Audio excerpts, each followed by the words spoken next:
The talk of the land. AllSportsCleveland.com. Valley View, Cleveland. Radio show. This radio show. All right.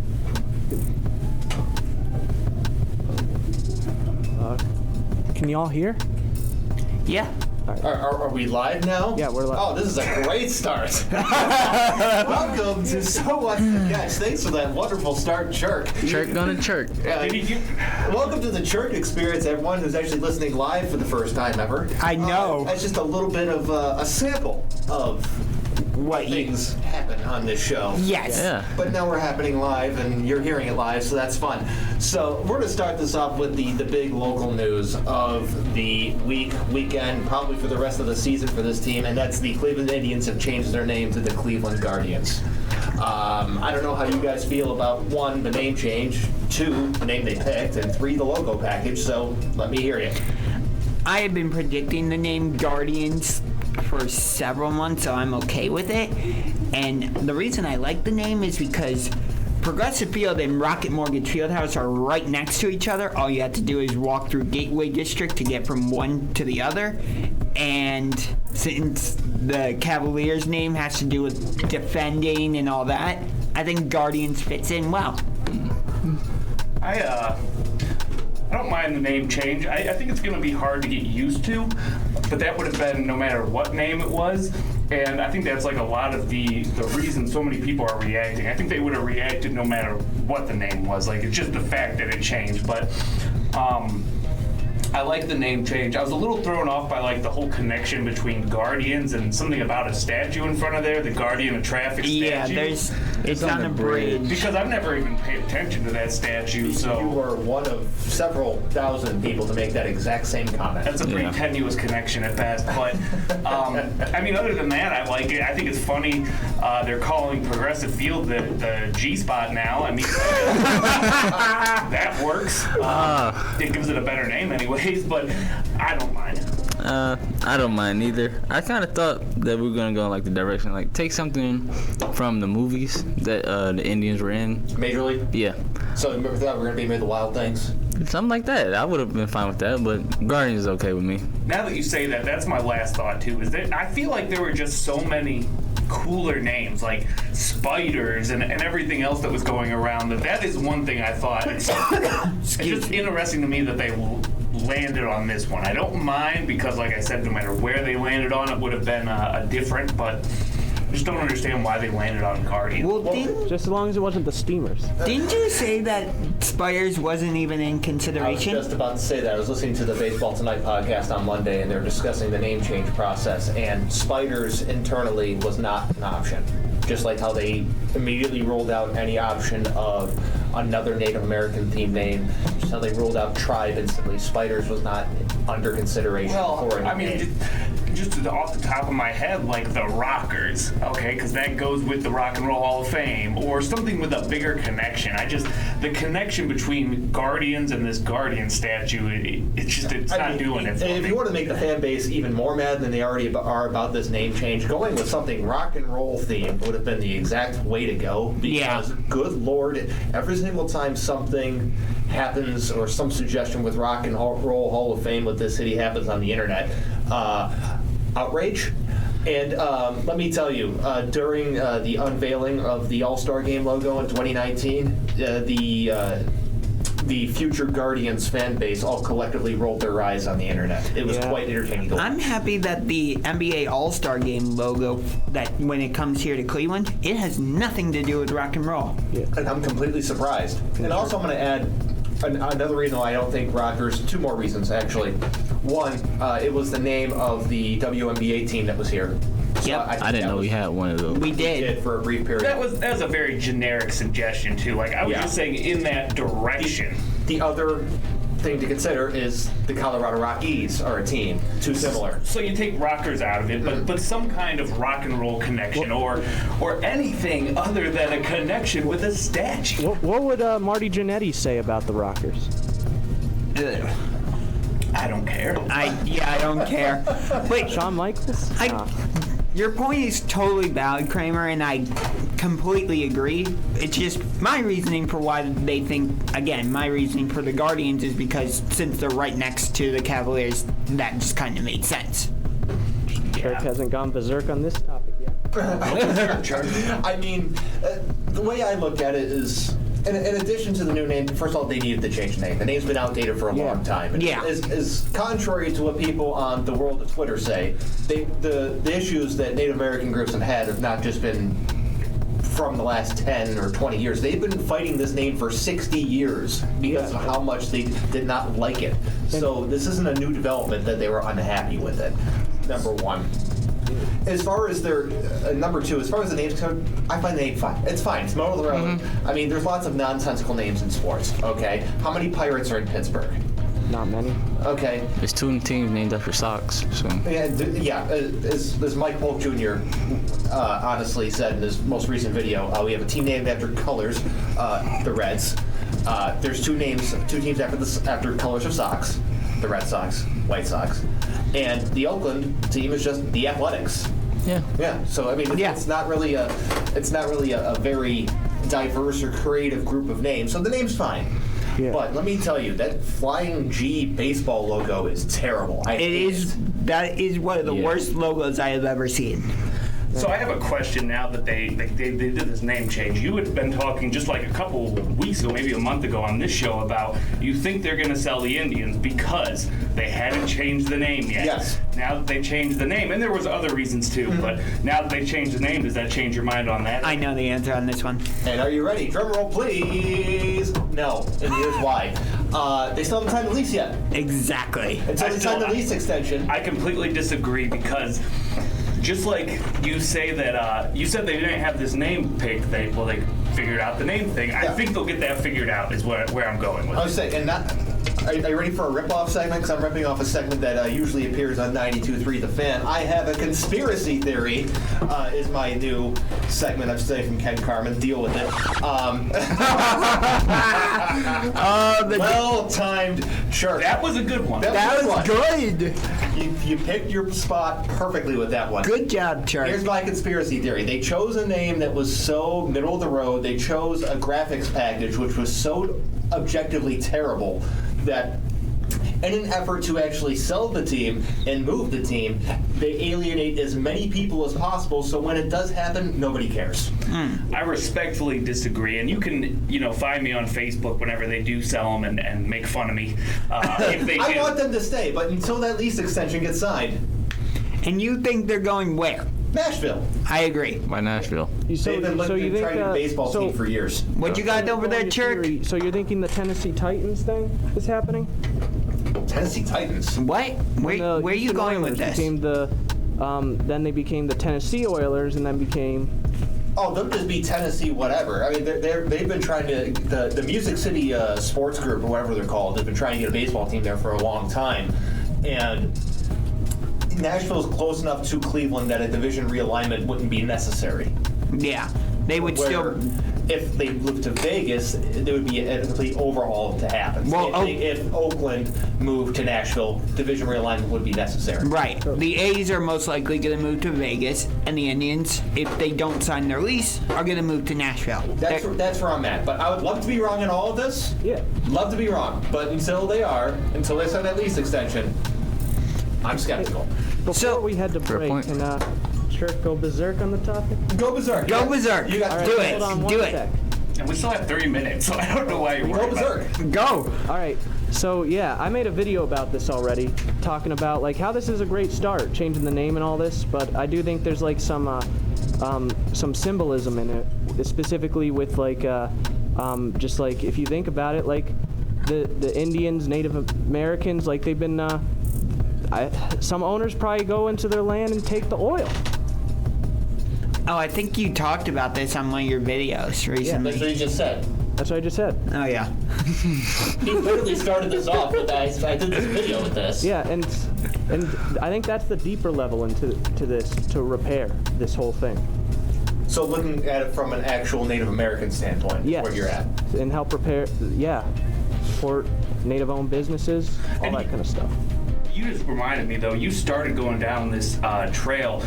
James, where you had said, look, there's so many people on the internet saying stupid stuff right now. Yes. And one of the things they keep saying is, oh, it was named the Indians after this one player. Louis Sockalexis. Yes, which the history is there with that player, but it doesn't line up the way they want it to. It doesn't line up, and it's the fact that he played for the unrelated Cleveland Spiders franchise. And regardless, they're not Indians. This is what I keep harping on. It doesn't matter. None of that matters because they're not Indians. I'm over here smacking my mic. Yeah, I was just going to say, dude. When I made that they're video, I not wasn't Kyle Indians. before. They're not. Oh, sorry.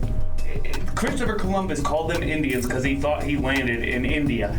But he didn't. But he didn't. He landed in the West Indies. They're Native Americans. They don't like to be called that. Then it's disrespect. That was like in the West Indies. That was like the Taínos. Right, that was the Taínos, correct. So we already had Washington change their name. Now the Indians have changed their name. We still got the Braves. We still have the Braves, we still have the Chiefs, and we still have the Blackhawks. Of those three... And the Seminoles. Yes, the Seminoles, thank you. There are many others. That Right, goes on forever. but I'm just talking about like those primary four. In my opinion, the one team who is not going to change their name, the Chicago Blackhawks. You know what? I think they're the one team that actually is, but this is a longer conversation for a different day because we got to head to a commercial right now. But when we come back in just a few minutes, we have some college football discussion, including some big moves happening in the SEC. What are you going to do?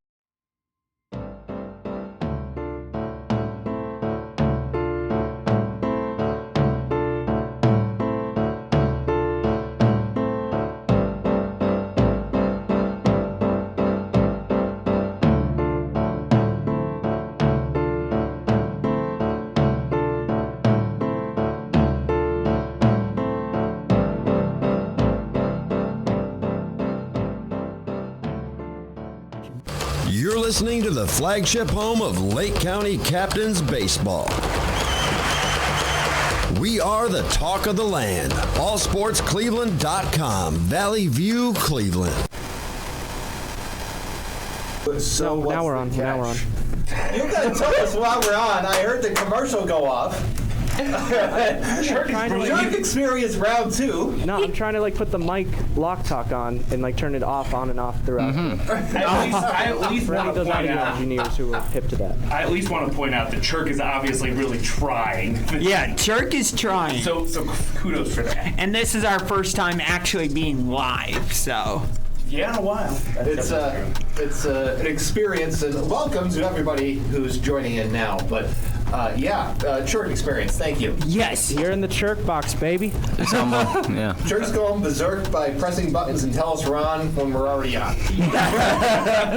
Anyways, speaking of going berserk, we got some major realignment happening in college football. Oklahoma and Texas have submitted applications to join the SEC. Big 12 is in major trouble. First of all, the Big 12 is dead. Okay, you already used that. You can't use You gotta use a different one. Come on. That won't work either. Try again later. Try again later. Here's a response to that. Yeah, the Pac-12's in trouble, and also, if that happens, the SEC is even scarier. Yeah. And it's going to dominate college football. Okay, counterpoint. This is the dumbest thing Oklahoma and Texas could do. Agreed. So totally. I don't know what this is, but okay. What is that? Moving on from Churk's You said they were the sound effect. Never but, mind. That might have been. What? Wait, what's your reasoning, Churk? The chicken one. I thought since you said they made a dumb move, I thought that was not. Never mind. We were. I have no words. Hashtag Churk logic. Round Anyways, of applause for Churk, everybody. So, I think this is incredibly dumb, and here's why. Obviously the goal for Oklahoma and Texas, more so Oklahoma than Texas, because despite how many times they say it, Texas is still not back. No. But is to actually get back into the college football playoff and compete for a national championship. Yeah. However, joining the 1 to division, one conference where they perpetually enter two teams in it every year that are better than both of them is the dumbest thing they could possibly do. I could not agree with you more. They should have either A, stayed in the Big 12, even though it's whatever, it's the Big 12, it stinks, or B, they should have joined a better conference than the Big 12, such as the Pac-12 or the Big 10. Going to the SEC was dumb. Yeah, the SEC, that was the wrong conference to join because now they're going to have to play Alabama, Auburn, LSU, Florida, Georgia, Texas A&M. It's a lot of heavy hitters.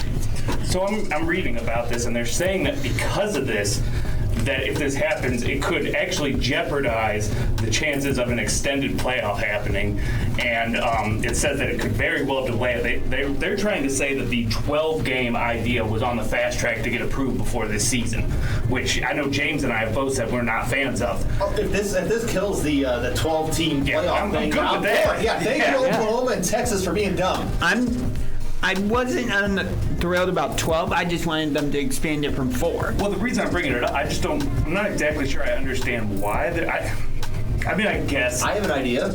It messes up the alignment a little bit. Well, their theory, I'm assuming, is that with all of these elite teams in the SEC, we don't need the expanded playoff because all the other good teams in the SEC would have been in it. So the teams that beat the crap out of each other along the way would have been the other teams included. That makes a little more sense. So That's just what I'm, coming up with here. since Oklahoma and Texas are presumably joining the SEC, have you heard the rumors that Kansas and Iowa State might join the Big Ten? I have not heard that. Here's my response. Who cares? What, we want 2 more teams like Rutgers and Maryland in the division? What about Kent State? I'd rather have Kent State in the Big Ten than those 2 teams, and Kent State stinks. Did you really just say Kent State? Yeah, I did say Kent State. And ladies and gentlemen, this is Churk. Welcome to the Berzerk Experience Round 3. The thing is that those teams are good in the conference they play in, but if they were to play in a conference like the Big Ten, it would be like Rutgers and Maryland and Purdue. I mean, come on, do we really need more Purdues? No. We're going to have 3 Purdues. No. I don't want One that. is too many. The only thing they're bringing to the table is the world's largest drum. Notre Dame too? Notre Dame has said they want to remain They're independent. the only one to actually have this conversation with would be Notre Dame, but they're always going to stay independent because it's Notre Dame. The amount of back and forth they've had between Big Ten and Notre Dame, it's just not going to happen. It's like just the ultimate tease. Like Notre Dame's just like, oh hey, we might join the Big Ten. Oh no. The only reason they were in the ACC is because they needed to be last year because of everything with COVID. That's it. Notre Dame and Big Ten are in perpetual friend zone. It's never going to happen. Yeah. But speaking of the Big Ten, Penn State is going to break tradition and do 2 whiteout games this year instead of the usual one. Their first one is going to be the full student whiteout. That's going to be a non-conference game against Auburn. And then their second one's going to be a student-only section against Michigan. So before we go any forward, for the more casual fan, can you please explain a whiteout? Yeah, so the whiteout, usually it's when either Ohio State or Michigan comes to Happy Valley to play Penn State, and everybody in the stadium is wearing white. And I've definitely seen this, but the reason I ask, what's the reasoning behind it? Do you know? I don't remember the reasoning off the top of my head. You think it might have some dark history? I don't know. No, it has nothing to do with race or anything like that. No, that's not even what I was thinking. I'm just curious because I feel like there's got to be some reason. Yeah, like a tradition's born out of something. Yeah. Right. Certain schools do blackouts. Right. Certain colors. I've looked this up in the past. Give me a sec. Penn State, Auburn's going to be one of them. Right. They've only been doing it since 2004. Right, and they're about 8-8, I think. It started in 2004. Let's see. Yeah, they lost that first game 20-13. But I mean, it's whatever. Did it say why they started it? Teams do this all the time. Yeah, but this is like a big thing for Penn State to do the whiteout, because it means like it's a big game. But every team does this. Not really. Is any game of Penn State's really a big game? Yeah. Ohio State does the exact same thing. But they wore their all-black uniforms, they had Whiteout. Yeah. Yeah. I mean, like most teams have their own version of this. I think Penn State just likes to feel like they're special because they're Penn State. Okay, so according to Wikipedia, Doesn't everybody want to feel special? I do. So according to Wikipedia, take that for whatever you will. It says in 2004, to try and draw extra excitement for the team in what was a down year for the program, the Penn State Athletic Department asked students to wear white to the upcoming game against Purdue. Over 20,000 students participated, and despite losing the game, it was deemed a marginal success. Students were again asked to wear white to the following game against Iowa, and was considered to be one of the program's worst outings. So it was specifically because it was a down year and they wanted to get extra excitement going. Exactly. 2004. So now maybe they're just trying to get more excitement going. Right. It's become an annual tradition. Again, I don't know that just like by doing the same thing twice, that really like adds anything to it. Okay. So again, normally they only do it once against either Ohio State or Michigan, but because of COVID taking away fans from the games last year, that's why they're doing it twice. That's their reasoning. Correct. So that makes Okay, sense. so riddle me this, Batman. I apologize for not saying that earlier. That makes sense. Riddle me this, Batman. Okay. They have their whiteout games. Everyone there wears white. Except for Penn State. They wear their blue uniforms. Why? Yeah, that doesn't make sense. If they're doing a whiteout, shouldn't they be participating in the whiteout and wear the white jersey too? Again, they're special. They think they're special. Yes. They're not. I don't know what the hell a Nittany Lion is. I really don't care. Their mascot looks like some sort of like diseased cat. Okay. What about the guy inside? The less said about the guy inside, the better. Do you think he would get He a probably choke? smells like a diseased cat. Do you think he should Those get things are choke? disgusting. Should he get choke slammed by King? Sure, why not? What? But Why is WWE coming into this? Penn State wants to feel special because they're Penn State. They're the afterthought of the Big Ten. When you Yeah. think of the Big Ten, it's Ohio State and it's Michigan, and then it's everybody else. Yeah. Maybe if Wisconsin's having a good year, they finish with 9-3, 8-4 record, or 10-2 if they're having a really good season, or the occasional surprising season from a team like Michigan State or Northwestern. The only time Penn State seems to become a storyline is when they spoil somebody else's season. Well, pretty much. if you remember, they had a magical run in 2016 where they upset Ohio State in the whiteout game with the blocked field goal, and then they not only went on to win the Big Ten East, they won the Big Ten championship, and then they took USC right down to the wire in the Rose Bowl. And what have you done for me since then? They've been to the Cotton Bowl. They've been to other big bowl games. Trash. They're trash. No, they're actually not. I think they are. Penn State's a trash school. No. Yes, they are. They No. are a second-tier Big Ten school. Okay, Yeah. because it's number one is Ohio State. Let's be real here. This isn't just being a homer. This is a fact. Ohio State, Michigan. State. Michigan's a tier below. Ohio State's by themselves. Yeah. I'm sorry. No, I'm just saying they're second. Michigan's at Did that you next really tier, just so. say Alabama? Alabama's not in the Big Ten. Michigan and Wisconsin are tier 2. Tier 3, you enter the teams like Northwestern, Michigan State, Penn State. So they're below Michigan and Wisconsin. And I'm Disagree. Confused, I'm confused though. Why Disagree with you Why on- are you defending Penn State so much? It's not. I thought you liked Villanova. We're going to know what happens. I've never once heard you say anything about Penn State. Ever since you remember their whole scandal that they had with Jerry Sandusky. Yes, of course. Ever since watching them like rise up above that, I became a Penn State fan. All right. Well, we didn't know that, but Yeah. it doesn't change my mind. I still think they're Yeah. trash school. So that's Same. Still trash. But we school. respectively disagree. I like That's that. not- Right there. but I have valid reasoning for why I like them. But anyways, we gotta head to a break. We'll be back in a few minutes. When we come back, we got some basketball discussion, discussing what the Cavs might do with the third overall pick. Hey guys.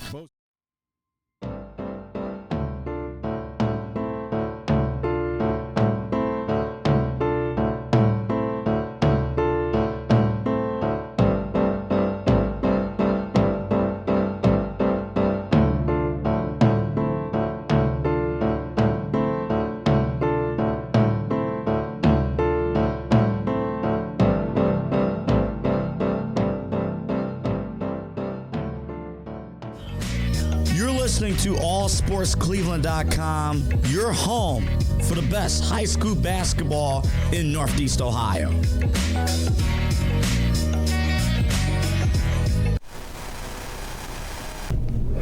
Welcome back to So What's the Catch? Churk, we have a good transition this time? Are we good? Now we're good. We're good now. Okay. Okay. I hit the mic on button and it didn't. Right. Some challenges from Churk. But anyways, the NBA draft tomorrow. The Cavs hold the 3rd overall pick. Who are they taking? Evan Mobley. Mobley. Better than Patino Mobley. No. Patino. But anyways, yeah, I think we're all in lockstep here. Evan Mobley. There could be a wrinkle here. Could Coutinho train him?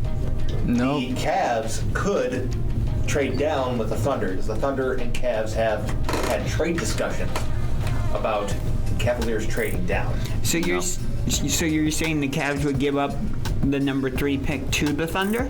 Mm-hmm. I'm not on board with that. And what I just read from an insider said that the Cavs are going to be asking for a king's ransom. Basically, they're going to want everything if they want that pick. Make that trade. No. I say no. Why? You don't. We're gonna get a king's ransom. No. Don't do that. Don't do that. Having all the draft picks in the world, I've had this discussion with you guys multiple times. You have. What has it resulted in for every single team that has this horde of draft picks? Nothing. Sacramento, Timberwolves, Boston, not Oklahoma City. How many teams with titles did we just discuss? Name. Zero. teams still stuck in that in this black hole of not even getting the. You just said that, and you still want to do this? Yeah, we just proved our point, and yet you're still trying to argue with us? Yeah, maybe not. Yeah. No. So I would not do this if I were the Cavs. For basically the reason of they need the best possible talent they can get. Getting more mediocre talent that's the quality of Darius Garland, Colin Sexton, Isaac Okoro is not what they need. They need to find someone who's that tier above them, and the only way to do that is by staying put at 3. Going down, you're just acquiring more slightly worse talent. So what I want the Cavs to do is, first of all, trade Colin Sexton. You all right over there? Okay, just making sure. Trade Colin Sexton. Don't care who it's to, as long as we get a good return. So not sure what you do at point guard, but you have Your point guard's Darius Garland. your point guard Garland, thanks. And then shooting guard, you find someone. Probably Coro just played that right now. But what I was going to say is you have a Coro at small forward, Mobley at power forward, and then you have Jared Allen at center. If we can sign him. I think that's a pretty. If you can find a good, solid shooting guard, that's a decent starting 5. So, And not overpay him. if you're keeping Jared Allen, why would you add another big man to the mix after trading Colin Sexton? Hear me out. Explore drafting a guard. I actually, Like who? I actually have a good Suggs. trade-off. Ooh, I like No that. Suggs. So you would have Garland, Suggs, Coro, let's say Nance, and Jared Allen as your starting 5. Ooh, I like that actually. That's all right. Not Still needs some work, Yeah. but I think it's a decent starting point. So the NBA said they're going to do the play-in tournament again for this upcoming season. So, Do you- Cavs, non-story. Got it. No, the reason I'm asking is because if we can improve even a little bit, do you think there's a chance the Cavs could get to that point? I say if we, this is a stretch, but make the moves to get rid of like Kevin Love, Sexton, Chetty, and maybe 1 or 2 more people. You draft the right person and it's working throughout the season, then yeah. But as of right now, I'm not gonna say we're making the play-in tournament. Yeah, I'm not saying playoffs like top 8. I'm just saying play it. That's it. I've got a good trade up. Interesting trade. Okay, come on. Hit All right, let's hear this. This Let's one's hear this. serious. This one's serious, guys. Drum roll. Mikal Bridges or somebody. We got the Dallas Mavericks. They trade away Kristaps Porzingis, and we trade Sexton and Love. Straight I up? don't want Porzingis. No. No. I don't want Porzingis. Too injury prone. Porzingis. Too injury prone, and no. He hasn't played at a high level in years, so. What about Sexton and Love for Simmons and Tobias Harris? Why would you want either of those contracts? I don't think Sixers give up Harris Well, didn't like you? that. Didn't you say there were 3 teams that were interested in Ben Simmons? Yeah, we were not one of them. I'm glad though. What were those 3 teams? Miami, Toronto, and Washington. And the biggest money right now they're saying is on Miami. I don't know if Ben Simmons and Jimmy Butler would play well together. They already played together before. Didn't they have like personality issues? That was him and Cat. One of the Timberwolves. Oh yeah, you're right. Wiggins too. I mean, it's basically Jimmy Butler and everybody has issues at some point, but Jimmy Butler and Karl Anthony Towns did not get along. I mean, Ben Simmons could fit in Miami, and that'd be a nice little lineup right there. Yeah. Because he doesn't need to shoot. Yeah, he got Butler, I think healthy Oladipo. Hero. They probably have to trade Hero to get him. Yeah, you're right. So you still keep Adebayo. So Duncan Robinson. Honestly, from Miami's perspective, if Tyler Hero is the asking price, we're an all-star. I mean, first of all, I don't understand the obsession that people have with Tyler Hero. He's fine, but they're acting like, oh my God, it's Tyler Hero. I'm like, Tyler 305, they call him. I think the obsession. Who calls him that? Wait, I haven't heard that. Is that a basketball reference nickname? Because Jack Harlow, the rapper, actually has a song called Tyler Hero. He does. Went to college with him. Okay. So that gives him some street credibility in my eyes. I don't know basketball. So back to the question at hand: do the Cavs have to play in tournament next year? No. I think their goal should be.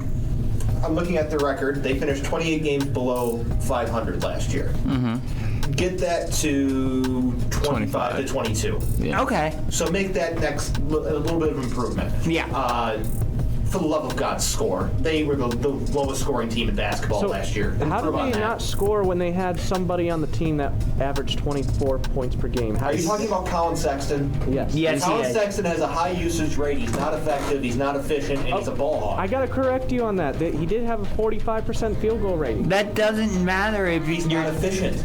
Exactly. It Just doesn't. empty stats. They're empty stats. Hey, Churk, have you played fantasy football before? Anyone else here play fantasy football? Yes, I do. I tried. Okay. Do you know why Matt Stafford was such a valuable quarterback in fantasy football for so long? Because he has empty stats. The team would always be trailing. He would have to throw the ball 40 times in the second half. He would get you 250 yards and 3 touchdowns in the second half because they were trailing by 21 points. On that note, do you remember in the AFC wildcard game last season, Browns Steelers, Big Ben racked up a ton of stats, right? It's because first of all, the Browns had like all their secondary injured, but secondly, the Steelers were trailing, so they had to throw it. I mean, who else is going to score on the Cavs, man? Who? Garland. Garland's a fine scorer, but he's probably someone who's probably average 15 a game. He's like a Stephon Marbury a little bit. He's not like Stephon Marbury. At all. No. He is a slightly better Jordan Clarkson. I have been saying this for 6 months, and I am dying on this hill. Yeah, but Jordan. He's a slightly better Jordan Clarkson. Yeah, but Jordan Clarkson just won 6th Man of the Year for Utah. That's what Colin Sexton could be if he comes off the bench. But he's in the starting lineup here for some reason, mostly because the team stinks. I don't know, I think he could be a starter averaging 20 points per game. No, absolutely not. No. Who? What? No. So Sexton? He's only been there for 3 years. Okay, Dude, so man, we're so impatient with a lot of these players. Dude, it's not about patience, really. It's about timelines with the team, their competitive window, and paying guys high dollar figures. Impatience. So they're gonna have to pay him a lot of money for someone that has appeared to be a non-competitive, non-impact player. What? So you have a thought on DeMar DeRozan completely switching and going to NBA free agency. You have a thought on this, AJ? Oh, I said the best fit for him would be the Lakers. He said he wanted to play for a championship team anyway. He's from LA. I don't see him going to the Clippers. The Lakers is his best fit, and that would actually work for him. It's his hometown. And you were... Remind us again of your conspiracy theory about Bradley Beal. Yeah, I had a conspiracy theory that Bradley Beal was going to go to the Lakers just because LeBron gave up 23, and now he's wearing 6. Bradley Beal was a fan of LeBron, wore 23 in college because of LeBron. So I thought that would happen. I still have it that he could be in LA, but I'd rather see DeRozan in LA just because I'd rather see him win a championship first. Yeah, I'd like to see DeRozan win a championship, and I feel like him and LeBron would have good chemistry, actually. It's not a lot clogging the lane either because he can step out mid-range. Yeah, I just wish he had a 3-point shot. You got the occasional 3. They said they could get him and Kyle Lowry, and No. That was a good backcourt pairing in it's Toronto. just if Kyle Lowry takes that shorter pay. I think it would be absolutely hilarious to see the two people that used to play for the Raptors that LeBron completely waxed join force with him in LA. That would be That'd funny. be hysterical. That would would be be. fantastic. Wasn't it that after we beat Toronto in 2018, like somebody changed Wikipedia, something on the Raptors Wikipedia page to like LeBron's blank? Do you know what I'm talking I know about? what you're talking about. I know everyone was chanting LeBronto, which was hilarious. Yes. Shirts were made with LeBronto on it. That might be Also what it awesome. was. You know what my nickname is for the Raptors? What? The Reptars. The Reptars. We're making Rugrats references in 2021. Oh wow. No, my boy had like a shirt. It like said Your boy? my I'm from high school. I still talk to this day. He had like a sweatshirt on that said that. All right. I thought, man, that's what I was calling them when they faced them in the playoffs. I think 4 or 5 years ago. I think LeBronto is what I meant, not LeBron, not the other thing. So, real quick, Cavs, does Jared Allen stay in Cleveland? I think it depends on if we draft Evan Mobley. Gut answer. Then no. I'm like 50-50. Jonathan Kuminga. That's not the question I asked. Yeah, that's not. We're Getting back on. It's such a good answer, though. I'm gonna give the same answer. Jonathan Kuminga. I love that Kramer over there was just sitting in silence, and then he comes back with that. For me, I'm Basketball. 50-50 right now. I say if we can get if you could work out him and Mobley together, then yeah. But if he asks for too much or we're willing to give him too much, then no. I say 60-40, he's gone. But with that, we got to head to a break. We come back, we got some football discussion, including Deshaun Watson and the return of Aaron Rodgers. This is Nnamdi Asamoah. I play football for the...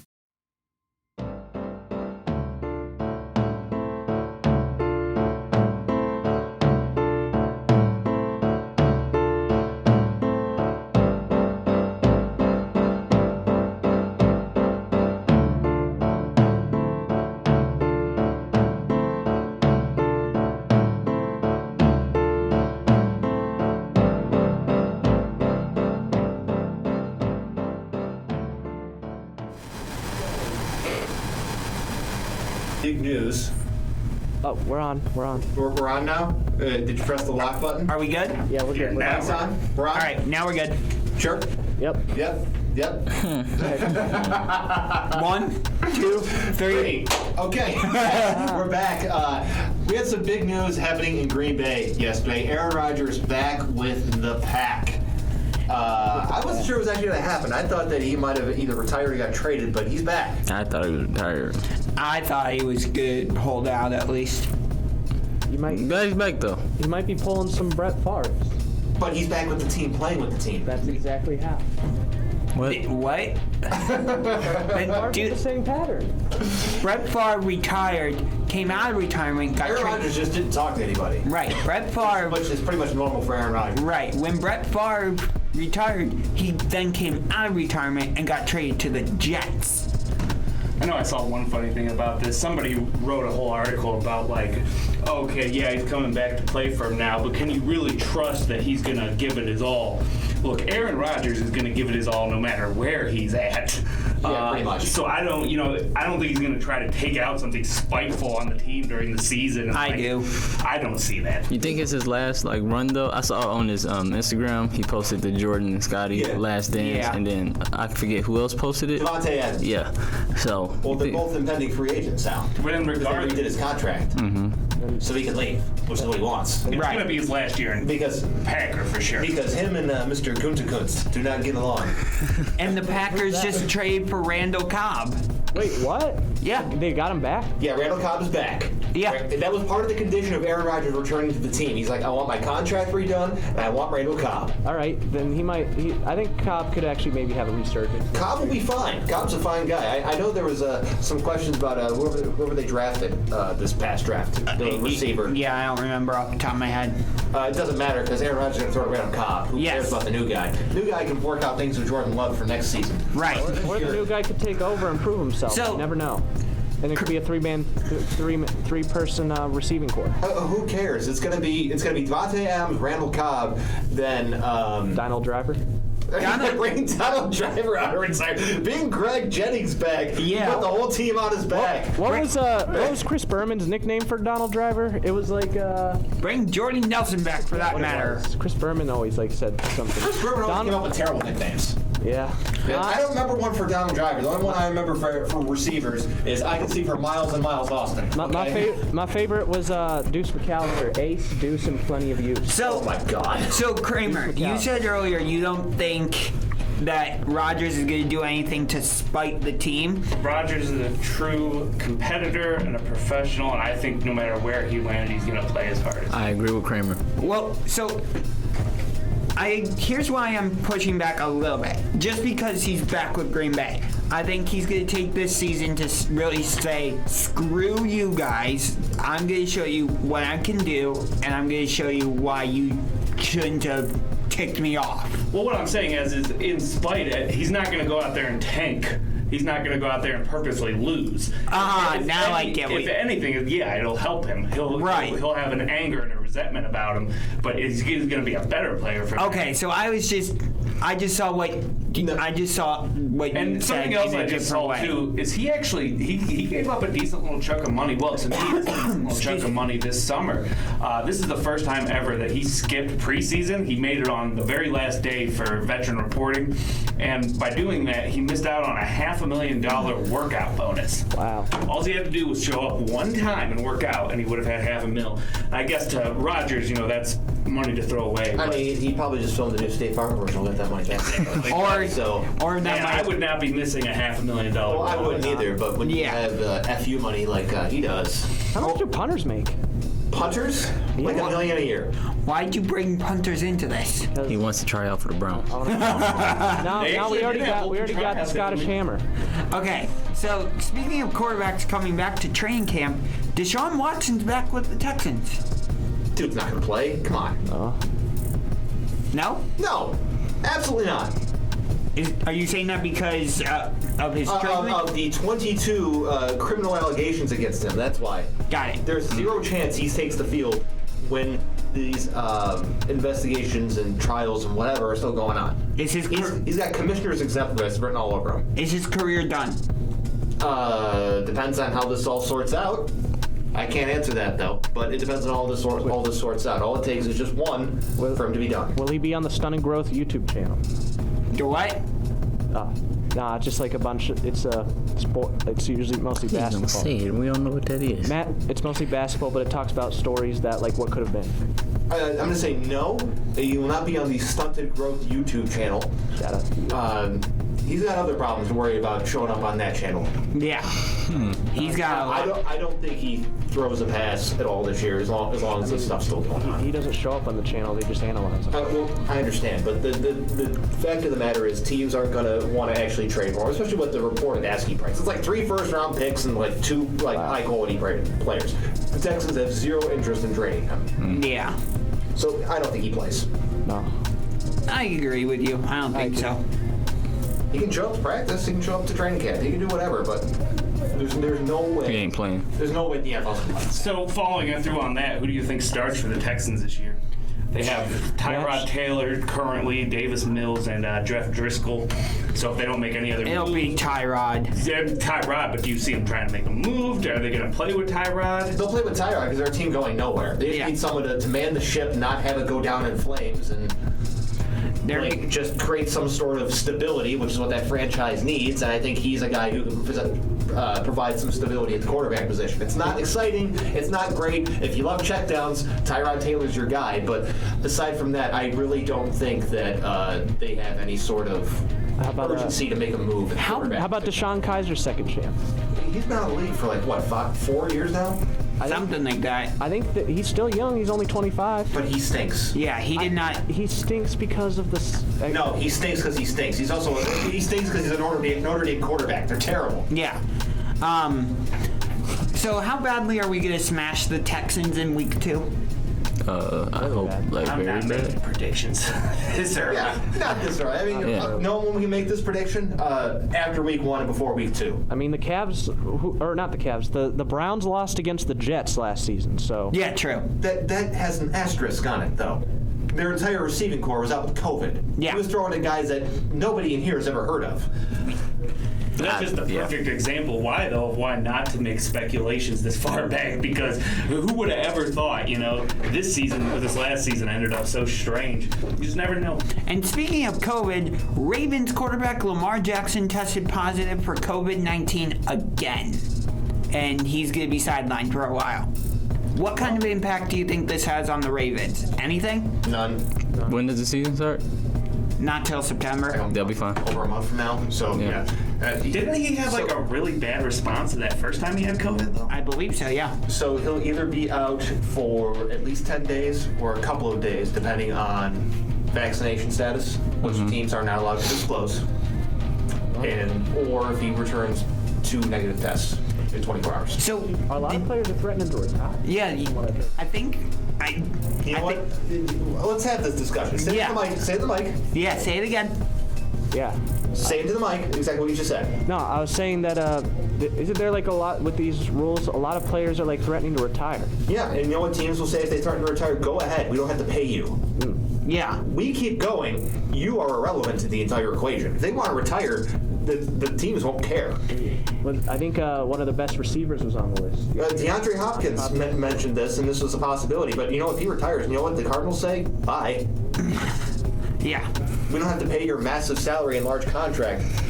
Everything keeps going without the players. Yeah. Exactly. The league is forever. Yeah, the league is just a machine. The league is long running. Yes. It might have an end date. Go check out Playmakers. For the time, this isn't Playmakers. For the time being, though, the league is forever. The league is eternal. The players are just mere pieces in the entire equation. They're pawns. No matter how much value they have. Yeah. They're just the pawns on a chessboard. That's all they are. But So players retire, teams don't care. Right. They say, okay, cool. how real are we overlooking the Ravens too much? Because it seems like the conversation mostly has been about the Cleveland Browns and the Pittsburgh Steelers a lot this offseason. I haven't heard a lot about the Ravens.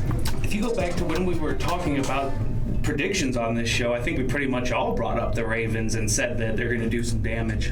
Yeah, and again, I use the phrase when talking about the Steelers, but the Ravens are the Ravens until they're not. So until they show that they can't be as competitive as they are, until they show that their offense isn't as effective and sometimes completely dominant as it is, until their defense falls off a cliff, they're still. You still have to take them seriously. Yeah. It's not like how teams treat the Browns a couple years ago, which was completely right because that fell apart. Right. The Ravens and the Browns will be a big rivalry. I hope you're right. And could you see in the future any Ravens players bringing up the history of the Browns as something to No. like a press conference? No. I think you're the only person that does that. I mean, yeah. The Browns should have won a couple Super Bowls. So here's what I'll say. Ray I'm Lewis not going to rule it out, but I think the way things worked out for the Steelers and the Browns is the Browns, and then they got the crap kicked out of them 2 weeks in a row. That might deter some people from making some similar comments. Okay, so while I don't completely rule it out, I think teams and players might be a little bit more cautious in saying it now compared to previously. Yeah. Browns are no joke this time. Well, they should be competitive. They should be. I think they're back. They should have a good season. But with that, that's the end of hour 1 here. We're going to be going to commercial, and we're going to come back with hour 2. Where things get spicy. Things get weird in hour 2. Yeah, Stay they tuned. do. Yeah. Spicy Mostly. heat. We're starting with the pressure scale. This area right here. Votes for Kids Cleveland was started in 1981 by local.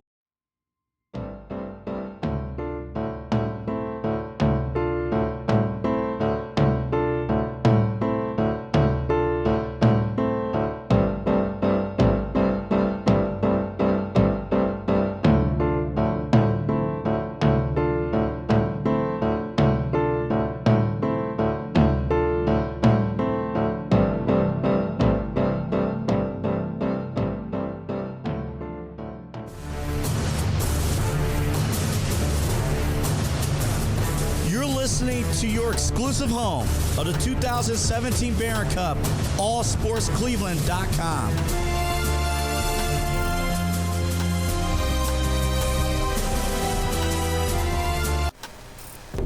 That was interesting.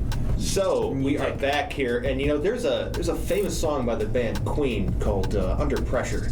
It's one of my favorite songs. The one Under Pressure. The one Vanilla Ice stole, right? Yeah, that's the one Vanilla Ice stole. But the reason I bring up one of my favorite Queen songs, "Under Pressure," is that there could be 5 Browns players under the most pressure this season. Jeremy, Kramer. Yeah, there was a article. Hey, real quick, I just can't let this go.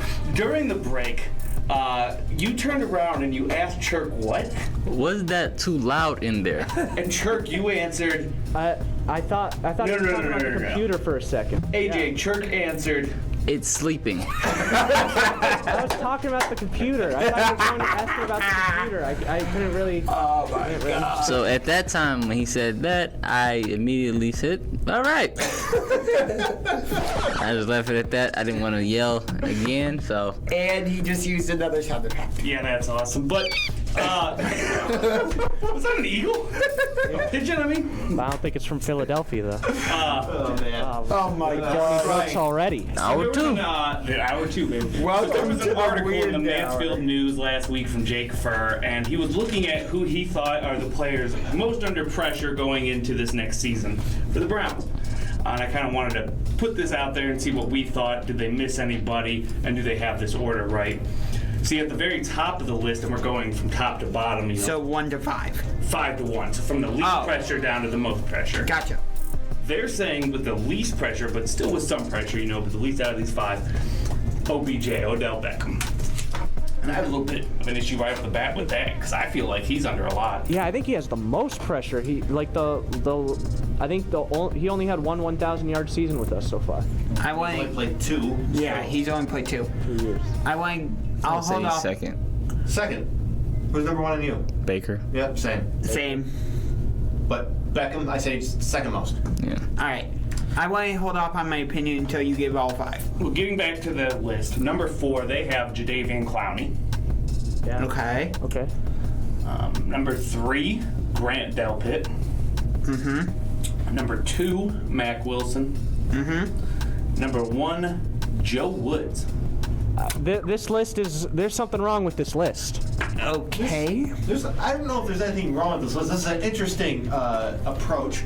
I wouldn't have Grant Delpit on this list at all. Ditto for Mac Wilson, because I don't think Mac Wilson's going to be on the team in like a couple weeks anyways. Again, I always like to bring up the aforementioned Zach Jackson's tweets tackle ratio comment about Mac Wilson. Tweets outnumbering tackles by a lot. So, not a great number. But No. I don't think Mac Wilson's going to be on the team, so I don't think it matters. Grant Delpit should be on this list. He didn't play a game last year. He was a rookie, whatever. So I don't feel he's under a whole ton of pressure. Clowney, I get. Joe Woods, I get for sure, because his defense was trash last year, and there's no excuse for it to be like that this year. Okay, and you agree with OBJ?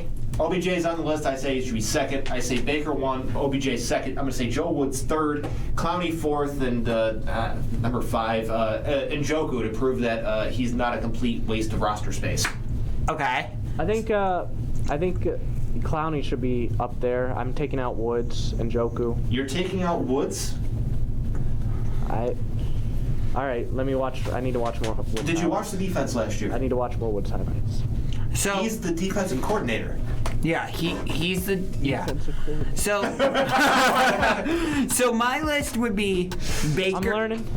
So my list would be Baker 1, OBJ 2, Joe Woods 3. So I agree with those. My number 4, I would actually put Alex Van Pelt, because I want to see how the offense is going to evolve. Okay, but that's going to be on Stefanski, not Van Pelt. Okay, Van Pelt Stefanski combo then. Why are they under pressure? The offense is good. Yeah, but teams are going to know how to defend it. So you're going to put it at number 4 over other pressing issues? What's 5? Number 5, I would actually put Clowney. You're putting pressure on an offense that actually worked and looked good and actually made Baker not look like a bust, versus Clowney, who is a bust. Because I want to. Whoa! Clowney's not a bust, but I don't think he lived up. Clowney is a bust. Yeah, he's a two-time Pro Bowler. Talking You Pro Bowl can't don't be a mean bust. anything, Churk. You can't be a bust if you're a two-time Pro Bowler. Yes, you can. Yes, you can. Literally, Jadeveon Clowney. It's all pros that matter. We've been over this. All pros. We He had one. talked about this on the podcast. A second-team All-Pro in 2016. Second team doesn't matter. First team all pro. Man, the expectations here, man. Dude, I'm sorry. Being better than crap should be a minimum level expectation, because that's honestly what Clowney kind of is. He's not very good. He's broken. He's overpaid, and he's someone who doesn't do what he's supposed to do. He might give some mama's cooking on this channel. I don't know what that means. I think that's Kwame Brown's. Yeah. are you trying to? I think you've been influenced by Kwame Brown or something. But let me explain my reasoning. So, yes, the offense worked, and Baker did not look incompetent last season. I completely understand it. Valid, everything. It was like 28 and 9 or something, right? The only thing is, teams have had, a whole offseason to study it and adjust to it. So I want Stefanski and Van Pelt to show that they can evolve the offense and, not keep it the exact same, so that teams aren't getting the same looks. But I don't view that as having pressure on them, because it's not like they came in and installed new offense and it was a disaster. They came in and installed new offense and it worked. I don't see pressure there. I just see it a little bit differently then. You see it wrong. No, I don't. Man, what's right and wrong? Couldn't that be subjective? It is subjective. Not in this case. Yes, it is. On this You're show, trying to get it's the last subjective. word in. Outside this show, it's your opinion. Did anybody have Greedy Williams in their list? No, because I think he's a non-factor. Yeah. Anyone else think Greedy Williams is a factor? Going once, going Because we're talking about him, he's going to become a factor. Well, they're saying that he's under pressure because of the draft, and who's the number 26? What about what's our corners? Newsom. What's our corner's name? Denzel Ward, Greg Newsom, Troy Hill. Those are our Denzel. starting three. Straight out. Is He's he under from pressure? No. Macedonia, Okay. might I add. What did he say? It's about Macedonia. No. Oh yeah, he's from Macedonia. Yeah, he's from- Denzel Ward. So Yeah, he went Denzel to Ward, Nordonia. Greg Newsom, Troy Hill. Those are your starting three corners week 1. Any of them under pressure? No. Okay. No pressure. Do you think Sione Takitaki is under any pressure? No, Who? not at all. Say his name He again. serves his role great. Sione Takitaki. That's one of my girlfriend's great. favorite names. Which she repeats it during every game, like, nah, Taki. But He's fine. He's a rotational guy, special teams guy. Fine. He had a nice interception against Carson Wentz, but then again, who doesn't intercept Carson Wentz? I totally forgot. I can't even lie. Boop. Anyways. Oh, okay. If we all had Odell Beckham high on the list, right? Yeah. Second. If he gets into this game or this season and he has the whole team has a lackluster season, the first couple games, 6, 7 aren't going the way we want them to. Do you see a possibility of a mid-season trade? Possibly. Because I think after a year and a half, man, they might be willing to let him go if he's still not showing out. And what's his contract, by the way? He's paying like It's like 15 really million 100. Yeah, he's got a $20 million a year contract. So I don't see the possibility of that happening. What I think is leading to a lot of discussion about potential OBJ trades is this perception that the Browns were better without him last year, and that Baker's a better quarterback without him. There was proof of that, though. Those numbers lie. I think I know what could help Numbers out. can lie, and that's where it is. The team is not better without one of the best receivers in football. I'm sorry. I know what we need to bring back to get OBG better. Please. What do we need to bring back? Oh, Enlighten no. me. We need the goal post, baby. We need that kicking post. The what? That? The kicking net? Yes. Bring The that. kicking net that was in New York, that's never been in Cleveland. The kicking net that attacked Odell Beckham? Yes. Well, if OBJ is going to have a breakout season, it needs to be he didn't do soon. that? Just no, okay. Dude's 29 years old. It's got to be soon. I mean, I think OBJ is going to play better this year, but it's important to remember with the style of offense that the team plays, with the way that the offense is constructed, with who his quarterback is, you're not going to see those outstanding numbers you saw early on in his career. Shake and bake. you'll see productive numbers. Did you really just call him Shake and Make? You'll probably have something. I'm just moving past what he did. I'm plowing through. Good. So you'll probably see numbers similar to what he had his first year, which was 70 catches, 1,000 yards, and 3 touchdowns. I would expect more touchdowns, but something in that range would be what I would expect. Even a little less so in the catches and yards department. So I just don't view him as the key to the offense because he's not. So the only thing I don't want to happen is if you watch that Dallas game, you saw that Odell only got really involved in the offense because of gadget plays, whether it was the wide receiver handoff that resulted in a touchdown or Jarvis Landry throwing him a touchdown. So I just don't want it to be that the only way we get OBJ involved is through gadget plays. And I'll wrap this up real quick because we got to head to a commercial in a minute, but I'll answer this real quickly for you. If you remember early on in the season, that was an early game of the season. Yeah, week 4. So if you remember, the offense wasn't quite working at the time. The only way to really get it didn't start gelling until after the bye week. So I thought it was week 5 against the Colts. It wasn't. It really didn't start going consistently until after the bye week. But you look at the only way that they were able to move the ball with those gadget plays because those gadget plays are unpredictable. It's not something that the defense can game plan for. It takes them by surprise. So that's what they had them. But you're not going to see them as much because you're not going to need them as much because the plays, the concepts, the blocking scheme, it wasn't quite gelling yet. It started to gel later in the year, but you'll see that they won't run as many this year, especially with those two guys because they have Anthony Schwartz in the mix, who is going to be the jet sweep guy. He's going to be the reverse guy. He's going to be that guy. He's going to be in that role. But we have to head to commercial. Then we come back. We're going to be talking about some combat sports, so I'm going to be very involved in that discussion. Would you trade?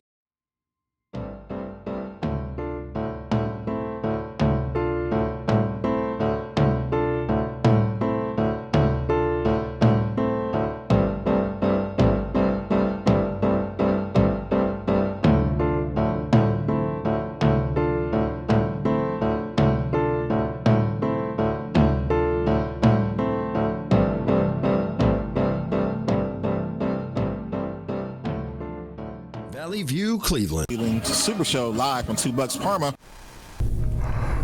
We are back. Are we back? We're back. Are we good back this time? Yeah, okay. Back here in the Berzerk box. You need to find something to hold your phone so you can use 2 hands at once because you're doing this entire operation with your phone in your hand. It's impressive. That's what you can't do. They have these things called tripods. I use mine for when I do my radio show. It's great. All right. Yeah. Maybe I need to invest in it. Yeah, I think you do. Or just like leaning on something. Lean with it, rock with it. Lean with it. Rock with it. Rock with it. Kramer, do not entertain this guy. You entertain it, he keeps going. Anyone who's listening Smell what the Churk is cooking. No! If I had control to your mic, I'd kill it right now. But let me tell you this. Anyone who's listening from Twitter that I said, come listen, it gets weird in hour 2, welcome to it getting weird because we're getting weird here. But anyways, like I said before this last commercial, it's combat sports time. It's my time to take a little break from the conversation. So AJ, Josh, take it away. So over the weekend, we had a very interesting fight night as Corey Sandhagen, the number 2 ranked bantamweight in the world, was facing TJ Dillashaw, the returning bantamweight champion. He's a former 2-time champ, right? Yeah. He didn't hold the belt before though, right? Like, before he got kicked off for like the 2 years. No, Cejudo had the belt. Okay. So Dillashaw had was back after a 2-year absence. He was out because of PEDs, foreign substances, something like that, something along those lines. And I thought Dillashaw looked relatively good against Sandhagen. He looked good, and I know he was battling through some injuries during the fight, they said. Yeah. So it was a good fight. I watched some of the highlights. I like that Sandhagen guy. Yeah. So I hope to see more of him. What's next for TJ though? He wants a title shot. Who's the current title holder? Sterling, and he's going to be defending his title against Petr Yan in a rematch of their weird UFC 259 fight in the co-main event of UFC 267. Okay, of that fight, who do you see coming out? Jan Sterling. See Sterling? Yeah, I think. Yeah, the first fight ended in a DQ that resulted in the title change, but I thought Sterling was looking good in that fight. You agree? Yeah, I'm gonna go with Sterling versus Jan, and then if Dillashaw gets that title fight, I'm gonna say Sterling wins. You think Funkmaster would retain? Yes. But Pretty sweet name. Yeah, that's it. Funkmaster Flex? Yeah, his Aljamain. That's an old school name right there. Aljamain Sterling's nickname is Funkmaster. Funkmaster Flex. Yeah. Nope, take off the master flex. I'm not trying to entertain it, but it just brings me in. Yeah. And then there was another fight on the main card that my buddy and I were very confused about. Miranda Maverick was facing was in a fight. I believe it was a flyweight belt. I'll look this up just to make sure. But Maverick, yeah, she was facing Macy Barber in a flyweight bout, and somehow, even though Maverick completely outstruck her and had more significant strikes, Macy Barber won by split decision. That makes no sense. Say that again. Macy Barber won that fight by split decision. Yeah.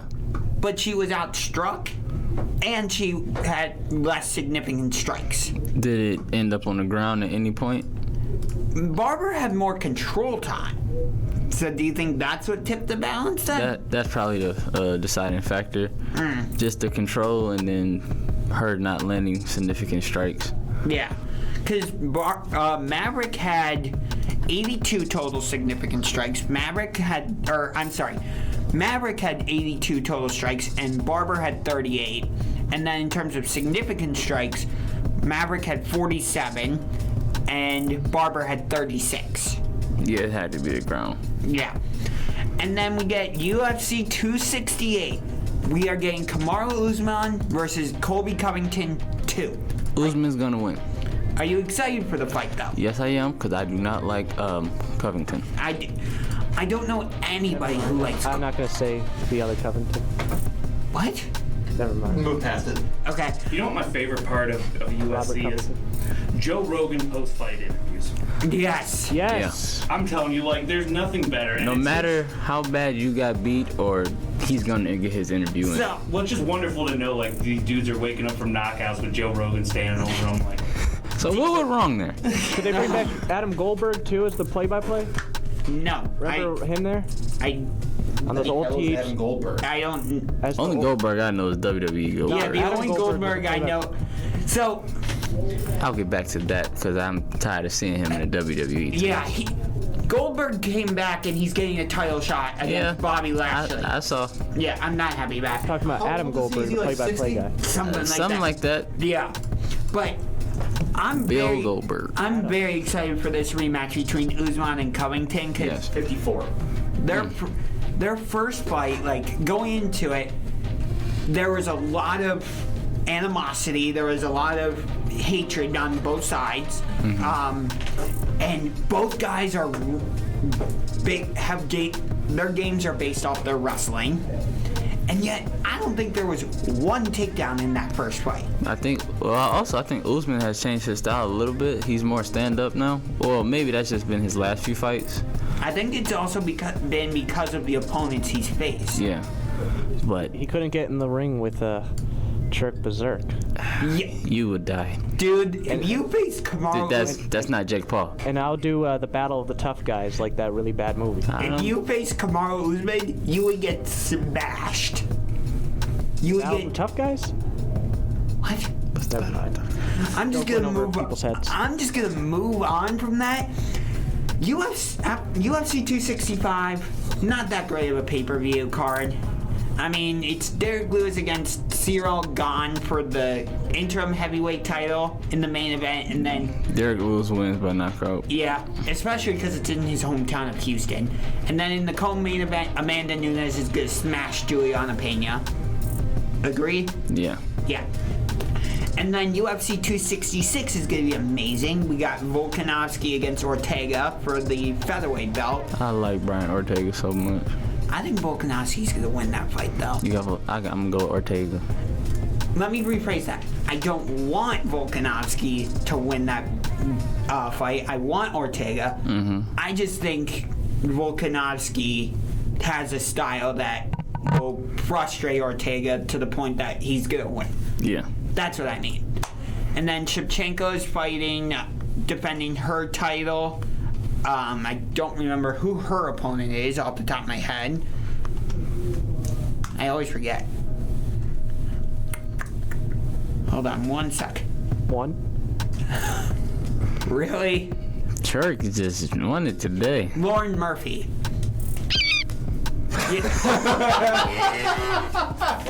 Alright. Who gave him access to the board? Who gave him access? Yeah, so Churk with sound effects is pure chaos. Yeah, welcome to the weirdness. Did he just find it himself, or did you like show him? No. When they replaced the computer in there and they reloaded the program, that auto-populated. I saw it yesterday. I looked at it like, oh, sound effects, and I didn't even pay attention to it again.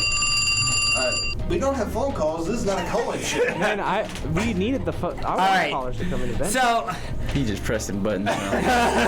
you think Shevchenko retained her title? Yeah. I wanted to get it out before he hit another button. And then 267 is Jan Blachowicz defending his title against Glover Teixeira, and then Sterling Jan 2. And then 268 is Usman Covington 2. UFC's putting out a lot of good pay-per-views. A lot of them. Trying to get them ratings up. Yeah. So, anything in the boxing world? Not at the moment. Nope. Surprising. Should bring back the Brawl for All. We got a big card tonight for AEW because it's Fight for the Fallen. There's a 10-man elimination tag team match. What time does that come on? 8 o'clock tonight. I will be at home watching. Is Teddy Long announcing that? No. Oh wait, that's 6-man tag. But it is the Elite taking on Hangman Adam Page and the Dark Order. If Hangman Adam Page and the Dark Order win, not only does Hangman get a shot at the AEW World title against Kenny Omega, but Dark Order gets a shot against the Young Bucks, Matt and Nick Jackson, for the AEW World Tag Team titles. I've been liking AEW a lot lately, especially since WWE just keep doing the same thing over and over each year. Thank WWE you. for you. And it's just not exciting to watch. What about TNA? I don't watch TNA. You say TNA? Yes. They're basically doing stuff with AEW, so. Yeah. AEW's working with New Japan. They've worked with Impact. I mean, Kenny Omega is both the Impact World Champion and the AEW World Champion. Also, AEW, I turned it on like last week. It gave me that just like nostalgia feeling of early 2000s wrestling, and I was like, I love it. Yeah. Chris Jericho. Yeah, Jericho is actually... He's going through like the 5 labors of Jericho in order to face MJF at the end. It's a great storyline. If you can't tell, I'm a wrestling nerd. Me too. I'm just a fan, not a nerd. Yeah. I'm a smart Mark is what they call him. Smart. You're certainly something. Okay. You're a character. That's what we'll call you. I'm Churk Berzerk, baby. You're a character. Putting in that work. You're doing something. Yes, you are. But we're about to head to a break. But let me let everyone here know, and everyone here listening, if you would like to see a great illustration of what Churk is doing right now, go check out the So What's the Catch Twitter feed, and you'll see a wonderful picture that I pulled that shows you exactly what's happening with Churk and all the sound effects. But when we come back, we're going to have some baseball discussion, some rumors, and some more fun. But check out that Twitter page during the commercial break. Hey.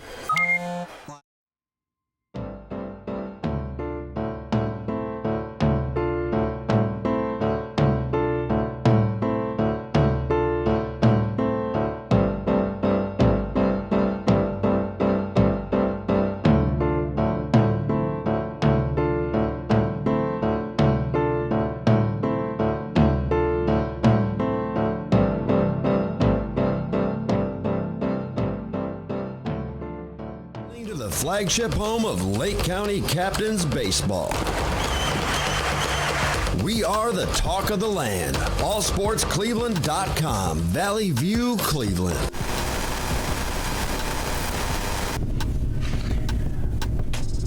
All right, we are back here on So What's the Catch, and I hope you took the time to check out the picture I posted on the So What's the Catch Twitter feed. It is fantastic. You need to get a Twitter. I told you, Twitter is your friend. I got a Twitter. Twitter is very funny and very entertaining. I don't know. I need to study Twitter. Twitter is hilarious. There's no need to study. You just because I know there's watch there's it a lot happen. of talk. You watch it unfold. You just watch it. I'll give you. I'll give you and anyone listening the one thing I heard about Twitter and the perfect way to describe it. It's that every day on Twitter, there's a main character on Twitter. Mm-hmm. You never want to be the main character of Twitter. Never. Nope. You never want to be that person. Even if it's for a good It's never a good reason when you're the main character of Twitter. Yep. I could not agree more. Okay. Just letting you know. So just like and retweet. Like, retweet. You can comment. They used to call them favorites back in the day. Why'd they get rid of that? Yeah. They just changed it to like. It's called evolution, buddy. Evolution. I like the word it just felt unique. Was it that unique? Didn't Facebook have that crap too? Yeah. No, they just called it a like. Oh, they used to have like and become a fan of and all this other crap, and they just kind of merged it into the same thing. Yep. Remember when that was a thing? I do. Nah. Also, shout out to Nnamdi Asomugha. I'm good. Yeah, Nnamdi Asomugha killing the airwaves here with every single PSA you're playing. One of the best corners, 6'3", would lock down anybody back in the day until he went to Philly. He's one of the best corners? What? Really? He was good for a time, dude. Yeah, he was. No, he was like the best corner in the league. Yeah, he was. Okay. Until he went to Philly. 5 years. Till he went to Philly. Well, on Sunday, Domingo Germán of the New York Yankees had a no-hitter going. In the bottom of the eighth, he gives up one double, and now Aaron Boone decides to yank him. The Red Sox proceed to put up 5 runs in that inning, and they beat the Yankees 5-4. That's a shame. Yep, it's a real shame. No, it couldn't have happened to a better person for it to have to. Domingo Germán, not a great individual. No. Let's just leave it at that. So, not really sad about that. No. What else you got? So, the Giants are hosting the Dodgers in a 3-game series out in the Bay Area. Do you think the Giants are going to be able to hold the Dodgers off in the NL West? No. I do. I don't. Not at all. And the topics we're about to discuss is why. All right. So, good transition because Matt Scherzer is open to being traded. The San Francisco Giants, LA Dodgers, San Diego Padres are among those top suitors, but the Yankees are also a hard no, and the only Nationals player that will not entertain in a trade discussion is Juan Soto. Yeah, so the Nationals are just basically tearing it down. Max Scherzer gonna be a Dodger. Let's be real here. They need pitching help. Trevor Bauer ain't coming back. And outside of Walker Buehler right now, they don't got a whole lot in the pitching rotation. I think Scherzer's going to be a Red Sox. Nope. He prefers to go to the West Coast. Actually, I did hear about this. Yes, he prefers to go to the West Coast. The Dodgers are always aggressive. They are not afraid to go over the luxury tax. They need pitching. Scherzer makes so much sense. I think he makes more sense in San Francisco. No, he doesn't. Yes, he does. Here's why. Do you remember about 12 years ago when the Dodgers traded for Manny Ramirez and there was like this big, huge thing? Manny Ramirez comes and so does Scott Boras, and it was basically like, look what I brought to the Dodgers, and this big, like, look at me thing? Yes. Do you know who Max Scherzer's agent is? Scott Boras. What do you think he's going to do for the second time? Look at me. Look at me. I have season tickets to the Dodgers. Look who I just brought to the Dodgers. It's Max Scherzer. Your pitching rotation just got better. Yeah, but San Francisco looks more like the legit team this year. Who has the prospects to get the deal done? It's not the Giants. It's the Dodgers. You are right in that sense. Yeah. But speaking of a team that Scherzer won't go to, the Yankees, they are interested in Trevor Story. Listen, let's say the Yankees do get Trevor Story, anything to bump Gleyber Torres out of shortstop because he is brutal. Yeah, he is not good. I think we're putting AJ to sleep. No, I'm just tired. What? Okay, we're sleeping with cows now. Okay. The Giants are also interested in Trevor Story, but they're also interested in Chris Bryant. Yeah, which that's a tough one because I'm a Cubs fan, so. They're tearing it down. I don't think Chris Bryant's going to San Francisco. Don't worry. He's going to the Mets. Chris Bryant's going to go to the Mets. What? Record scratch. Okay. What? That actually wasn't terrible. Some of your sound effect choices have just made no sense. Chris Bryant to the Mets makes so much sense. He's got flexibility. He's got versatility. I agree with you on They that don't one. have to worry about having J.D. Davis at third. Mm-hmm. He's not great defensively. He would make them better there. Also, in the short term, they would be able to cover up some issues with the absence of Francisco Lindor by adding Chris Bryant to their mix. Yeah, I agree. I would agree, and I wouldn't mind seeing Chris Bryant go to the Mets, actually. It just seems like it's destined to happen. You've been to a Mets game before. Yes, it was a very fun time. And were the fans in the right corner, in that little right triangle area, were they all wearing orange? Oh, you mean Seven Line Army? Of course they were. Come on, Seven Line Army. Those are the most intense fans there. It's awesome. But continuing with trade rumors here, we have Rockies pitcher John Gray. He's probably going to get moved, but again, Giants, Padres, Phillies in the mix. Phillies seem to be a little bit more urgent for acquiring a pitcher after their acquisition of Tyler Anderson did not go through. And so it seems like there might be a little bit more aggressive.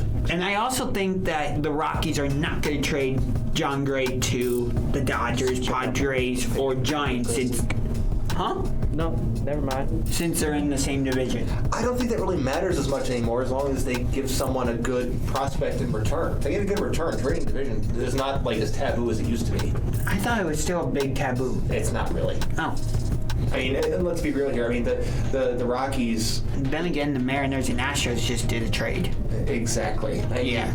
So think about that. I stand corrected.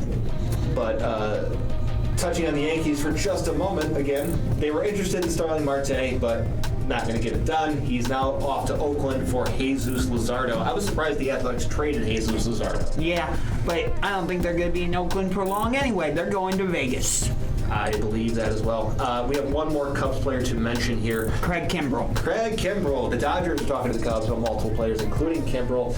I don't think Kimbrell goes to the Dodgers. I think he and Rizzo go to Boston in a package deal. Bring both guys who originally started in Boston home. So here, I saw something interesting on MLB Network about Hosmer and Rizzo. One of the analysts, I don't remember who it was off the top of my head, but they were saying, it was Greg Amsinger. He was saying trade Hosmer to the Red Sox, and then the Padres should trade for Rizzo. Okay, but why would the Red Sox want Hosmer? That's a complete waste of move. I think it's because of Jake Cronenworth. Okay, but why do they want Hosmer? That's not answering my question. Why would the Red Sox want Hosmer? That's the thing. I don't know. The Red Sox don't need Hosmer. The Red Sox would be better off getting Rizzo. Number one. Number two, Hosmer is overpaid, and I would call him overrated, but anyone who's actually paying attention to baseball properly rates him, and rates him as not very good. Except wasn't he on that Royals team that... That was 5 years ago, 6 years ago. I know, but he's been overpaid for 3 with the San Diego. So I think Kimbrell, Rizzo make sense going to the Red Sox. I would love... My dad and I are talking about going to a Red Sox game on September 25th against the Yankees. I plan to go to one in the future. It's going to be the Boston Marathon game. Will be fun. I picked out that game in particular because my dad wants to run the Boston Marathon. But we have 3 minutes here. I can squeeze it in. Random Cleveland Athlete of the Week. Yes. Who is ready? I'm ready. I am. Okay. I'm not. This is a Browns player. Yes. All right, Football. I'll close my computer. Never mind, I'm not ready. All right. Born in 1974 in Cleveland, Ohio, he attended Lake Catholic High School in Mentor, Ohio. His jersey is retired and hanging in the Lake Catholic Gymnasium.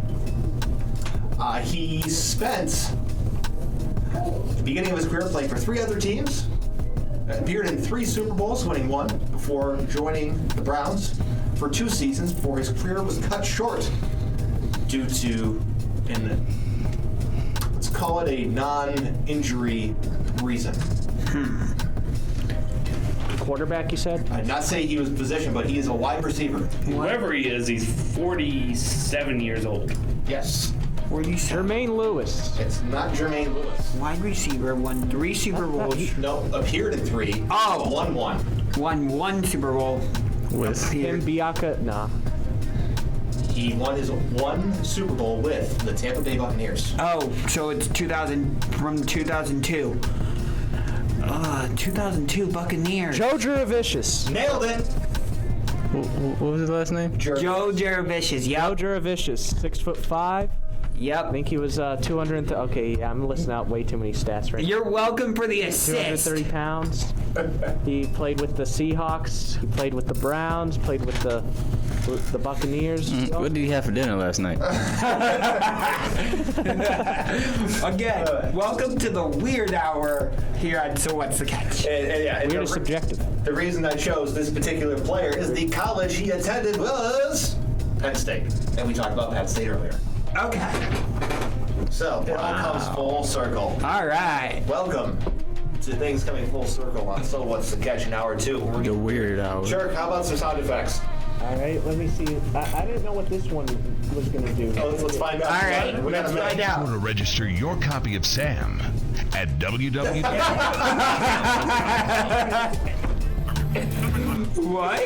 Okay, that's not supposed to be. That's like a PSA or something. Not a sound effect at all. Oh my God. Didn't you do that one like 10 minutes ago? Yeah, I think. Some of them had like the old WWE like intro in it. Yeah, we got to take a quick commercial break. We'll be back here in the Berzerk box, and what will we be talking about? Olympics. Olympics. Right back. You might know me, I'm 50 Cent.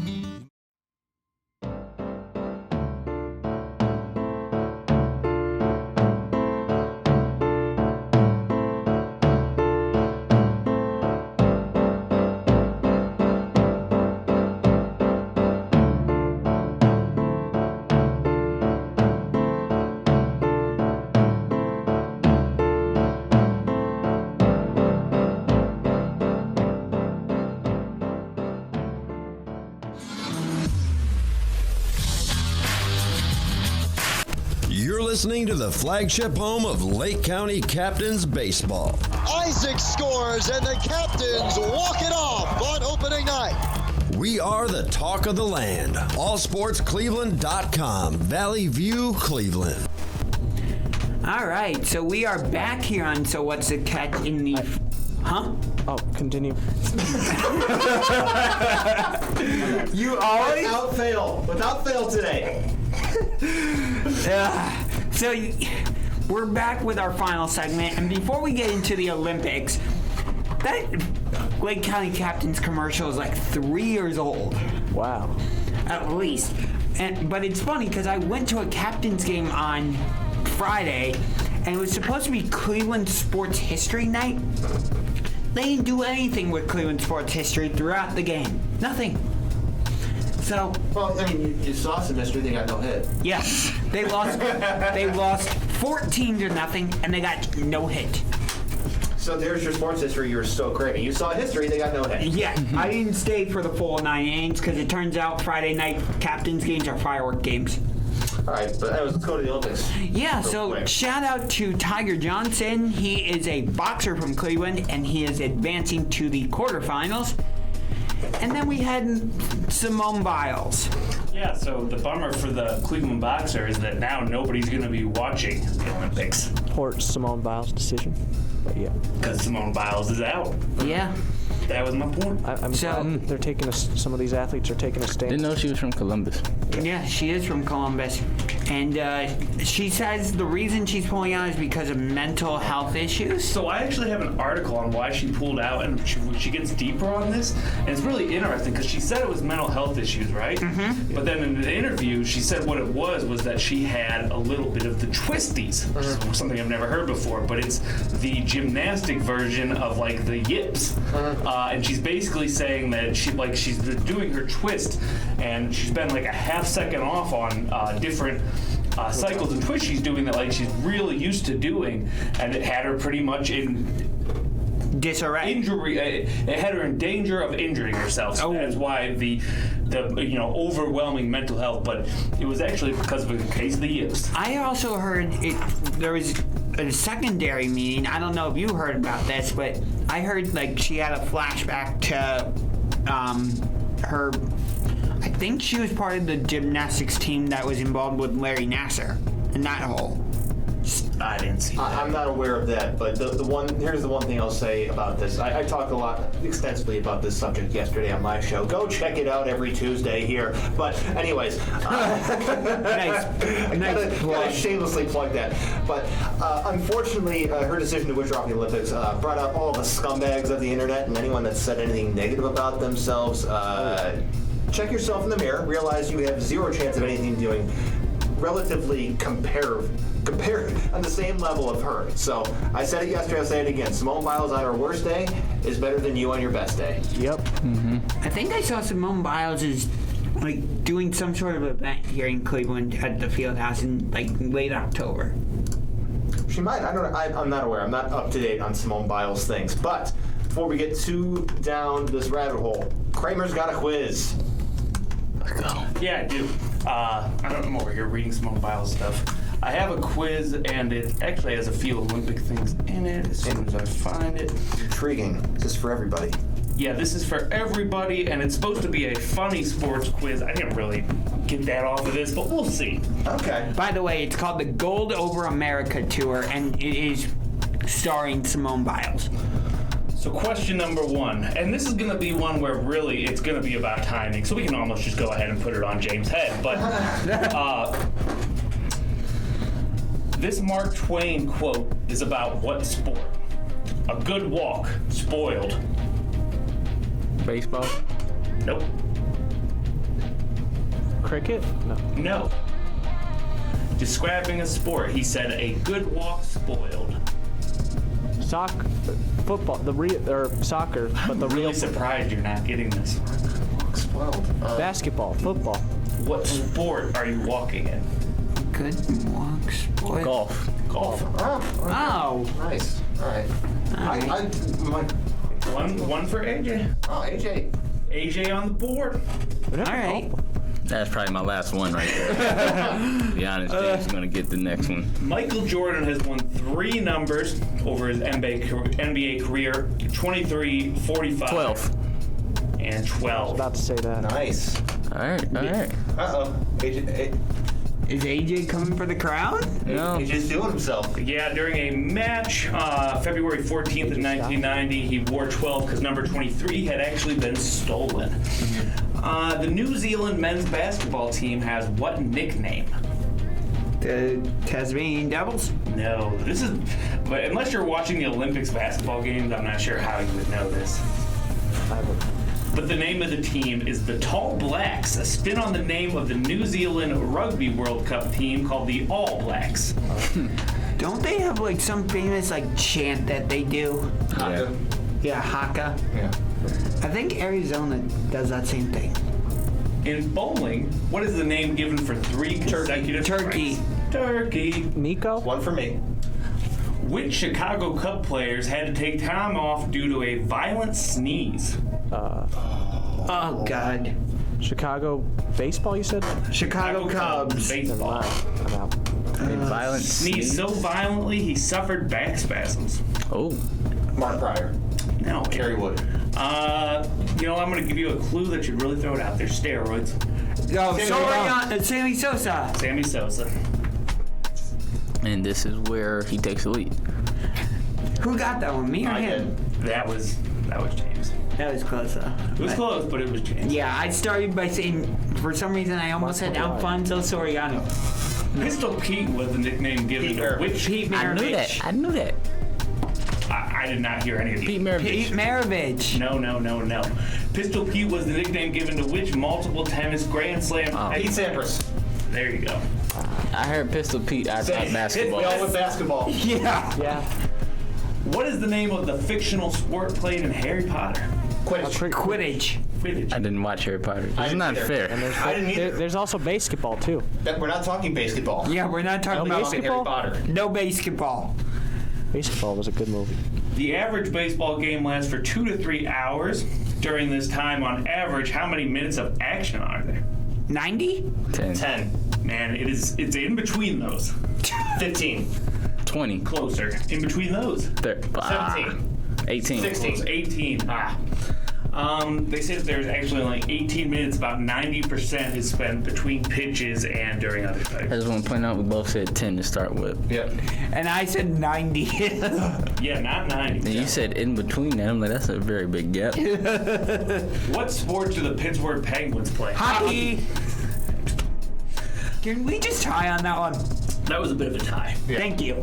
He just wants to be on the board. Yeah. Yeah, I was If I didn't know that one, I deserve to be punched in the face. In the Test Cricket series, and I hate my phone. That's a great question, Kramer. In question, the Test Cricket series, man, I hate my phone. The Ashes, teams from England and Australia compete for the right to hold a trophy containing ashes. What are the ashes inside the trophy made of? Wickets. Cricket bats. No. You're on the right idea, though. Oh. Wasn't the wickets? Not the wickets. The ball? The ball. It's a burnt cricket ball. I thought this was going to get dark, so. I didn't know they could burn, so. Yeah. Not either. So that's 2 for me, yay. Winner of 8 Olympic Games gold medals. This Usain is the only. Usain Bolt. I said Bolt. I didn't say Usain Bolt. Well, Bolt was the answer. Because it was the only last name. So that is an AJ. Oh, speaking of the Olympics. What you got? We haven't talked about Team USA yet, and just they lost stink. against Rudy Gobert. They stink. Yeah, but they just. And Luka had how much did he have? He had like 48. 48. Yeah, and the Argentinian coach said he's the best player. So yeah, they definitely stunk. I saw Luis Scola there. Score review. Wait, what Josh about with 2, AJ with 3, James with 5, Churk with 0. I have one. Wait a minute. Why did you just bring up Luis Scola? Because he's on the still Argentine. playing. He's still playing. 40-year-old Luis Scola. I won again? In which sport do going? competitors race towards a finish line, but they don't cross it? NASCAR? No. Don't cross. Oh, drag racing. No. Race toward the finish line, but don't cross it. It's a riddle. Yeah, kind of. Oh, so you're It's like. a trick answer in a way. Swimming. Oh. I get it. Motown Muscle, Philadelphia Hitmen, and the Las Vegas High Rollers are all professional team names for what sport? Roller derby. No. That would have been my first guess as well. NWSL? What is that? National Women's Soccer League? No. Can I get the names again? The Motown Muscle, Philadelphia Hitmen, and Las Vegas High Rollers. Esports? Indoor Football League? Bowling. Mm-hmm. They are all members of bowling, which I wouldn't have thought bowling had professional. You would have thought. I thought roller derby. That made sense, right? Yeah. But it was apparently those are all names of bowling teams. When you said Hitman, I thought it was boxing. Then you said more team names. Colorado Rockies player Clint Barnes broke his collarbone after carrying what up the stairs? A person. Nope. A trophy. No. A baseball bat? No. All good answers, but no. The stairs. Equipment bag. Helmet. No. Churk, any guesses? Groceries. Kind of. A flame? You're getting close, AJ. Peanuts. Clothing, like shopping bags. It is deer meat. Yeah. LeBron James' bubblegum. No. Bubblicious. You remember that commercial? I remember that, Churk, yes. And there was also Skittles bubblegum, too. If anyone remembers. Brothers Phil and Gary Neville. Well known, yes. Neville. Are well known in the Better English wrestler. football or soccer scene. What is their father's name? First name. Frank. John. No. Jerry. No. John. His first name is actually Neville. Neville. Yes. Neville. He beat Neville for the championship. Wasn't Neville a character in iCarly? No, he was a wrestler. He was a wrestler too in WWE. Bullman, Harry the Harvard Dog, and Daddy Cool are all mascots in Kevin which Nash? sport? Okay, I just want to point out, I thought those were wrestlers. Yeah, Big Daddy, Big. What was his name? It was. I don't know what he's saying. Yeah, I'm just gonna ignore him. Bullman, Harry the Harvard Dog, and Daddy Cool were all mascots for rugby. Rugby, okay. Rugby, yay. And the last question. Which sports movie has the tagline, the coach is waiting for his next beer, the pitcher is waiting for her first brawl, the team is waiting for... Is that the Dennis Bad News Bears. And James takes it. King of trivia. What's this? How about his final score update? 7 James, 3 AJ, 2 Josh, 1 Churk. I'll take you where I can get it. You got a 2-0 start. Then I scored 7 points. So you calling me Chris Paul? I didn't say anything.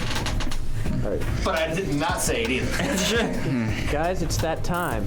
I forgot about this. I forget about this. Hey, how about some sound effects for the moment of the week here? Yes. Let me see. The Berserker of the Week. We almost forgot about Let's not have to register the SAM program again, though. You go with that? He's been going with Pigeon a lot. That's not a You did that twice. That's not a pigeon. That's an It's not an eagle. You're not getting a drum. You got a drum roll in there? You can get yourself a drum roll today. We'll have to add a drum roll to We'll it. just have to do it again. Okay. And this is multiple Berserkers of the week. Oh, we have more than one, apparently. And this one's a little more serious. The Berserkers of the week are all everyone here at OMS. I'm just very grateful to be around just everyone here. Oh, so sweet. So that I feel so happy. the Berserkers of the week. I'm glad to be back after an abscess kept me out last week. I'm glad that you've named us all Berserkers of the Week, which makes me kind of feel bad about what I'm about to post on Facebook right now. The Berserkers are all the people that helped all of us grow. So you have any other funny Berserkers or? Just OMS, we have a serious one this week? Yeah, we got a serious one. All right, that sounds pretty good. And that's gonna wrap things up for us here on So What's the Catch for this wonderful Wednesday. But we will be back next week. We'll have all of the in-depth sports conversations, and of course, like always, we'll get weird in hour 2. Yes.